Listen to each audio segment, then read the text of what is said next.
Yorkshire closed the gap on the leaders of the LV County Championship 2nd Division, Derbyshire, to just 1 point after defeating Glamorgan by 8 wickets with a day to spare in Leeds. They started the third day of this game just about ahead, with Glamorgan on 27 for 2 in their second innings, which left them still trailing by 45 runs.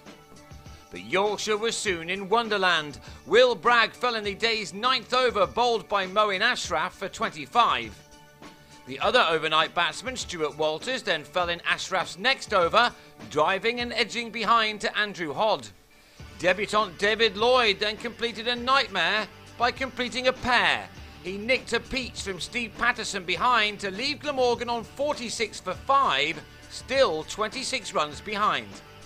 The game was now there for the taking, but Ben Wright and Jim Allenby started a fight back for the county, which announced on this day that their long-serving star, Robert Croft, was to retire from the game at the end of the season, although he will stay in a role at the club.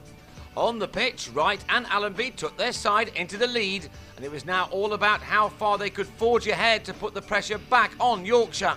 They added 55 for the 6th wicket to take their side 29 runs into the lead. So effectively they were 29 for 6 when Wright on 21 was legged before to a gentle swinger from Anthony McGrath. Every single run was now going to be crucial. Yorkshire, who won their last match in Scarborough against Gloucestershire, knew that a second successive success would give them a great chance of an immediate return to the top flight after their surprising relegation last time. They now picked up wickets at regular intervals to give themselves a real chance. Allenby was bowled off the inside edge by the impressive Ashraf after making 48. Mark Wallace, having scored 17, was plumb in front to Ryan Sidebottom. And then Dean Koska lobbed Patterson to Sidebottom to leave Glamorgan reeling on 149 for 9, their lead at only 77. Yorkshire were a little frustrated by Graham Wagg, who top-edged a pull off Ashraf over the keeper for a 6. Before he drilled Sidebottom through mid-wicket for a 4 as he raced to 36. But his attacking approach was unlikely to last, and with a total on 182, he edged Azim Rafiq behind, and that left Yorkshire with a target of just 111 to move within a point of the 2nd Division leaders. Adam Lyth wanted to get the job done as quickly as possible, as in the first innings he played some terrific shots, many of which went for boundaries, as he again dominated an opening stand with the LV Breakthrough Player of the Year, Joe Root, a man being heavily tipped to be on the plane to India this winter with England. It was Lyth who impressed on this occasion, as he has done a lot of late. He's ending the season in terrific touch, and that's one of the reasons why his side are making a late play to win the 2nd Division title, in spite of losing so much of their season to the weather.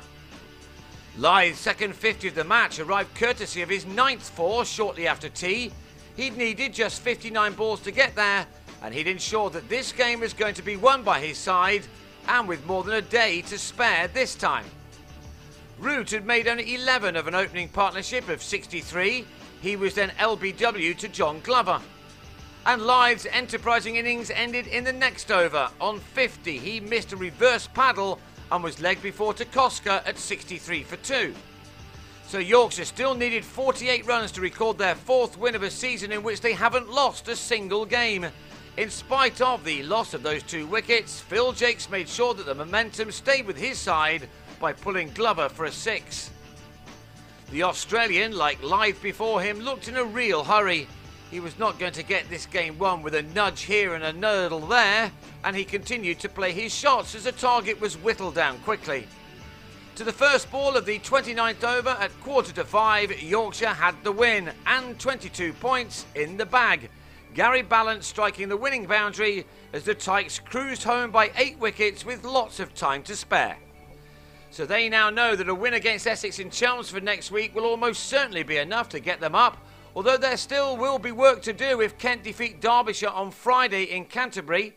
If that happens, then only 6 points will separate the top 3 going into the last week of a thrilling season.